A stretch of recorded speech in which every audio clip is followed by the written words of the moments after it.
என் பேர் சந்திரசேகர். தமிழக முதல்வரை இன்று சந்தித்தேன். அண்ணன் தலைமையில்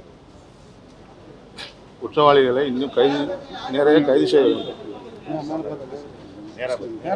அங்கே கேமரா பார்த்து இன்னும் குற்றவாளிகள் 2 பேரை கைது செய்யவில்லை. அது உடனே கைது செய்ய வேண்டும். ஒரு 3 கோரிக்கை நான் வச்சிருக்கேன் முதல்வர்கிட்ட. அதை உடனே முடிச்சு தாரேன்னு சொன்னாங்க.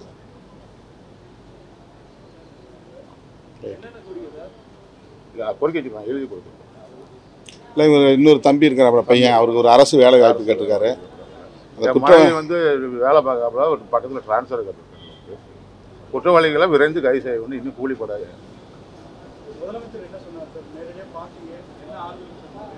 இல்லை, தைரியமாக இருங்க, நான் எல்லாமே நடவடிக்கை எடுக்கணும். உடனே எங்களுக்கு வரைக்கும் நிறைவேற்றாங்க. நடந்தது இல்லை, ஓரளவு திருப்தியாக போய்கிட்டு இருக்கு. இன்னும் 2-3 பேரை பிடிக்க வேண்டியது. பிடிக்க வேண்டியது.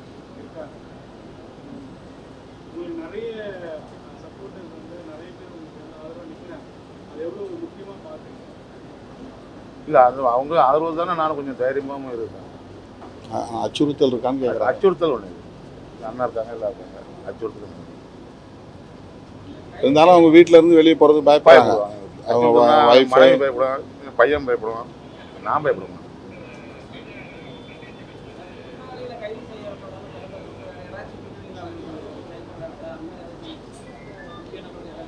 இல்லை, தடுப்பதற்கு சொல்லியிருக்கேன், இடத்துல சொல்லியிருக்கேன்.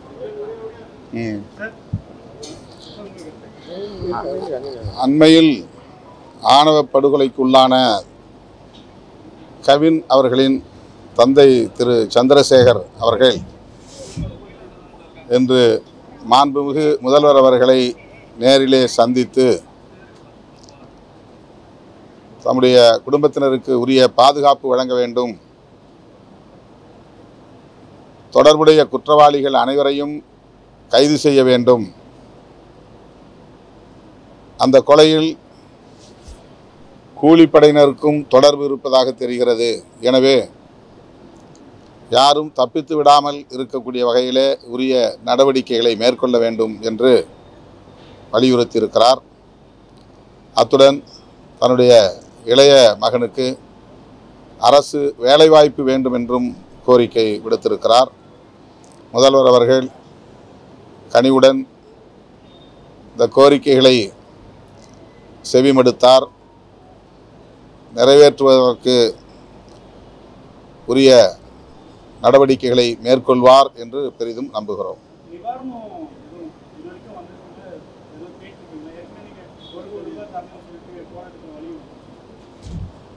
இன்னைக்கு இந்த 2-3 கோரிக்கைகளைத்தான் கவின் குடும்பத்தின் சார்பிலே வைக்கப்பட்டது. குறிப்பாக அவருடைய மனைவி பள்ளி ஆசிரியராக பணியாற்றுகிறார். அவருக்கு சொந்த பகுதியிலேயே, அந்த கிராமத்திலேயே வேலை செய்யக்கூடிய வாய்ப்பை ஏற்படுத்தி தர வேண்டும். வெளியே செல்வது பாதுகாப்பற்ற ஒரு சூழலாக இருக்கிறது என்கிற கவலையை வெளிப்படுத்தி இருக்கிறார். அவற்றையெல்லாம் பரிசீலிப்பதாக முதல்வர் கூறியிருக்கிறார்.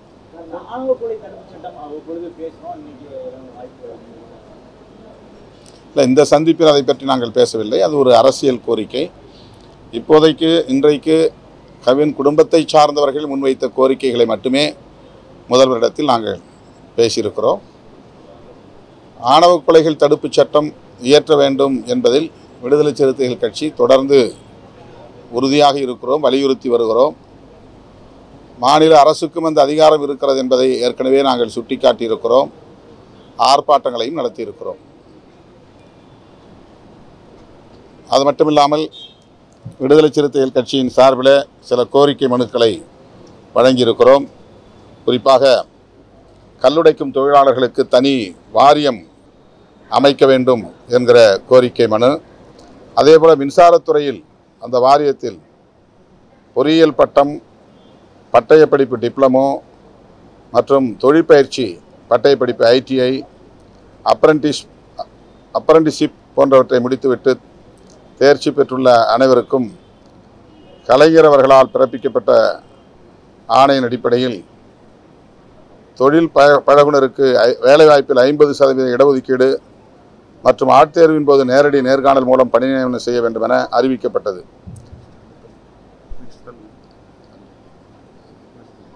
அந்த கோரிக்கைகளை இன்றைக்கு முதல்வரிடத்திலே அவருடைய கவனத்திற்கு கொண்டு போயிருக்கிறோம்.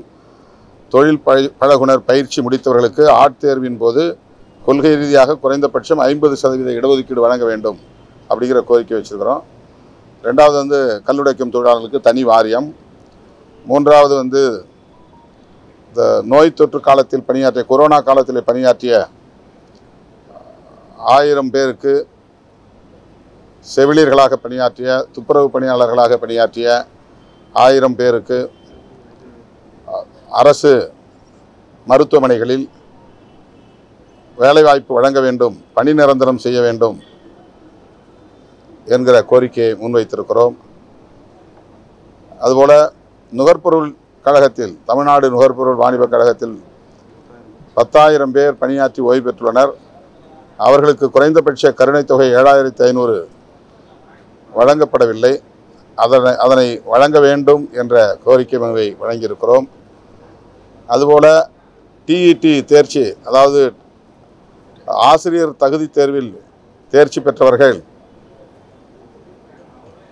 ஆயிரக்கணக்கானோர் 13 ஆண்டுகளாக காத்திருக்கிறார்கள். இப்போது 2457 காலி பணியிடங்கள் மட்டும் நிரப்பப்படுவதாக அறிவிக்கப்பட்டு உள்ளது. எனவே தேர்ச்சி பெற்ற அனைவரையும் காலியாக உள்ள 19,725 இடங்களில் பணி நிரப்ப வேண்டும், அவர்களுக்கான வாய்ப்பை வழங்க வேண்டும் என்கிற கோரிக்கையை முன்வைத்திருக்கிறோம். அதுபோல கன்னியாகுமரி மாவட்டத்தில் காணாமல் போனவர்கள் 11 பேர், அவர்கள் மீன்பிடி படகுகள் விபத்து எந்த வாழ்வாதாரமும் அவர்களுக்கு வழங்கப்படவில்லை. அவர்கள் மிகவும் வறிய நிலையில் சிரமப்பட்டு வருகிறார்கள். அவர்களுக்கு இழப்பீடு வழங்க வேண்டும். அது மட்டுமில்லாமல் விபத்துகள் ஏற்படாத வகையில் கட்டமைப்பு வசதிகளை உருவாக்கி தர வேண்டும் என்று கோரிக்கை வைத்திருக்கிறோம். அதில் 11 பேர் பெயரோடு அவருடைய இறப்பு தேதி உட்பட உறுதிப்படுத்தி வழங்கியிருக்கிறோம். அவற்றையும் பரிசீலிப்பதாக முதல்வர் கூறியிருக்கிறார். கன்னியாகுமரி மாவட்டம் தேங்காய்பட்டினம் மீன்பிடி துறைமுகத்தில் காணாமல் போனவர்கள், அது பற்றி இன்னைக்கு எதுவும் பேசல. இன்னைக்கு முக்கியமாக இவருடைய விஷயமா தான் அப்பாயின்மெண்ட் வாங்கியிருந்தோம். அது கையில் ஏற்கனவே தயாரிச்சிருந்த மனுக்களை அவன்கிட்ட கொடுத்தோம்.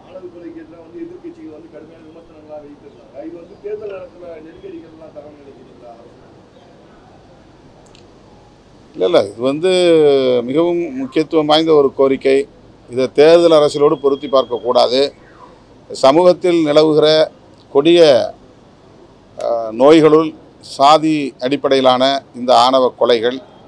எனவே அதனை தடுக்க வேண்டிய பொறுப்பு ஆட்சியாளர்கள் யாராக இருந்தாலும் அவர்களுக்கு உள்ளது. அந்த அடிப்படையில் இந்த கோரிக்கையை நாங்கள் தொடர்ந்து வலியுறுத்தி வருகிறோம். தூய்மை பணியாளர்கள் விஷயத்தில் நான் ஏற்கனவே சொன்னது, சில பேர் தவறாக புரிந்து கொண்டு விமர்சிக்கிறார்கள். அரசாணை 152 பிறப்பிக்கப்பட்ட நாளில் இருந்து அதை திரும்ப பெற வேண்டும், தனியார் மயம் செய்யக்கூடாது, அவர்களை NULM ஸ்கீம் என்கிற அடிப்படையிலேயே பணியாற்றுவதற்கு அனுமதிக்க வேண்டும் என்கிற கோரிக்கையை நாங்கள் வலியுறுத்தி பல போராட்டங்களை நடத்தியிருக்கிறோம். பணி நிரந்தரம் செய்வதையும் நாங்கள் வலியுறுத்தி இருக்கிறோம். ஆனால் அந்த தொழில் ஒரு குறிப்பிட்ட சமூகத்தினருக்கானது என்கிற வகையிலே நிரந்தரப்படுத்திவிடக்கூடாது என்று தொலைநோக்கு பார்வையோடு சுட்டிக்காட்டியிருக்கிறோம். அதை எந்திரமயமாக்க வேண்டும். தொழில்நுட்ப வளர்ச்சியை பயன்படுத்தி யாரும் அந்த தொழில்நுட்பத்தை கற்றுக்கொள்கிற யாரும் அந்த பணியை செய்யலாம் என்கிற ஒரு சூழலை உருவாக்க வேண்டும். அதை நோக்கி அரசு இயங்க வேண்டும் என்பதை சுட்டிக்காட்டினோம். பணி நிரந்தரம் செய்வது ஒரு கோரிக்கை, அதிலே எங்களுக்கு எந்த மாற்று கருத்தும் இல்லை. ஆனால் ஒரு குறிப்பிட்ட சமூகத்தினருக்கான தொழிலாகவே அது நிரந்தரப்படுத்தப்பட்டு விடக்கூடாது, அதை எந்திரமயப்படுத்த வேண்டும். இது தொலைநோக்கு பார்வையோடு அணுகப்பட வேண்டிய ஒன்று. இதைத்தான் அப்போது நான் குறிப்பிட்டேன். தவறாக அது திரிக்கப்பட்டது. தூய்மை பணியாளர்களுக்கு எதிராக நாங்கள் பேசுகிறோம் என்பதை போன்ற ஒரு கருத்து பரப்பப்பட்டது. அது உண்மை அல்ல. கடிதம்லாம் எழுதியாச்சு. ஒவ்வொருத்தருடைய இமெயில் தேடி எல்லாத்துக்கும் அனுப்பிச்சிருக்கிறோம். தமிழ்நாட்டை சேர்ந்த எல்லாருக்கும் 40 பேருக்கு அனுப்பிச்சிட்டோம். இப்போ ராஜ்யசபா மெம்பர்ஸ்க்கு அனுப்ப போகிறோம். மற்ற இந்தியா முழுக்க இருக்கக்கூடிய எல்லா மெம்பர்ஸுக்கும் உறுப்பினர்களுக்கும் மின்னஞ்சல் மூலமாக இந்த கோரிக்கையை வைக்க திட்டமிட்டிருக்கிறோம்.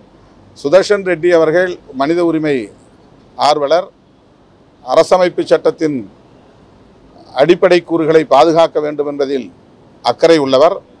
அவர்தான் குடியரசு துணைத் தலைவராக தேர்ந்தெடுக்கப்பட வேண்டும். இதிலே தமிழர் அல்லாதார் என்கிற அடையாள அரசியல் தேவையில்லாதது என்பதை வலியுறுத்துகிறோம்.